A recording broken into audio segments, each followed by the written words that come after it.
Hey everybody, welcome back. It's Charlie and we're doing the 420 Bible study so we can feel like we're 22 or 420, whatever you want to feel like. Come into the cafe. We're in Deuteronomy 29. We're going to hear the renewal of the covenant one more time as Moses gives his final charge to everybody on earth today. 3,500 years later, I'm here to say, let's try to do the Torah again correctly and stop the plague and atone for sins. As it says in Numbers 16:46, Moses told Aaron, run into the middle of the assembly, offer the aroma, stop the plague, and atone for their sins. And if the body is the temple, I think I'm going to listen to Moses and do exactly as my father does.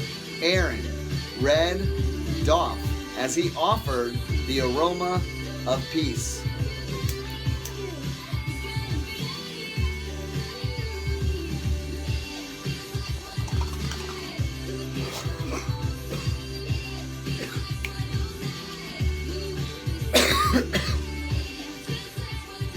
So tonight's the night. Today's the day. If you wait and something happens tomorrow, oops, you waited too late or too long.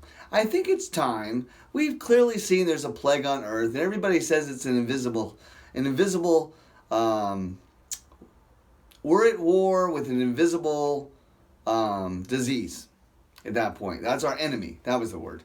And it's God, because you have to believe that he did the same thing to Pharaoh, and I do, and he healed me just like he gave Moses leprosy, and then he healed Moses. So at that point, if I'm clean on the inside, like the New Testament says, wash the cup, lave, doff the inside of your cup, take care of it, offer yourself that soothing bath of cannabis, then God will protect you because you're dwelling and serving him. And why would he take one of his servants and then get him sick? Somebody asked me that yesterday. She goes, you should really be wearing your mask. And I had forgotten this one conversation with somebody. And I said, you're right. And then I explained the situation that I think that I have when I have the relationship with God, as Moses did. If I ask God a question, he's given me all this information, and then he got me sick, and here I am trying to tell everybody what the cure is, that doesn't make sense, and it's not logical. So I would have to really tell something that's wrong or false or go against my dad, and at that point I would be an idiot to go against my dad. But are you obeying your father that you've never seen who wrote you his will? As I was explaining to my friend the story, I explained that the Torah is God's will. He's still alive. He moved away from us. We left him when we separated Adam and Eve. But he wrote a whole will, and if we listen and do exactly what his will is, then he will give us the inheritance, a land flowing with milk and honey. So, it now says, Deuteronomy 29:9, the Parashas Nitzavim, it's my best Hebrew.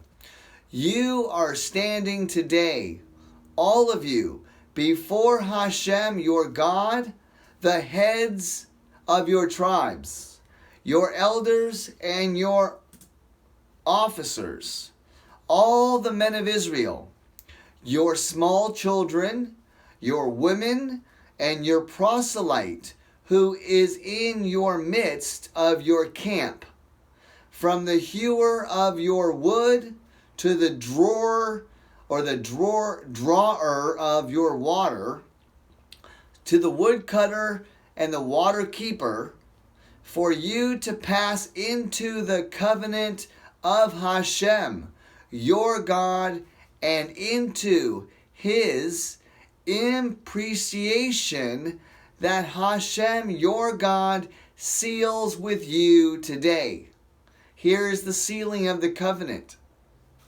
In order to establish you today as a people of Hashem, and that he be a God to you, as he spoke to you and as he swore to your forefathers, to Abraham, to Isaac, and to Jacob.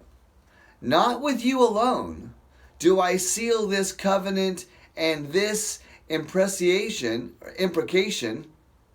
but with whoever is here in 2020, standing with us today before Hashem, our God, and with whoever is not here with us today. So physical presence or in spirit or in thought, Moses gives us the renewal of the covenant. So, for you are to pass into the covenant of Hashem. We are baptized into the cloud. Your God and His impression on your heart, Hashem, your God, seals with you today. His Torah, His appreciation. I'm not sure what the imprecation word means, but I want to say that just you, your God, Hashem, is sealing this with you today in order to establish you as a people He swore to be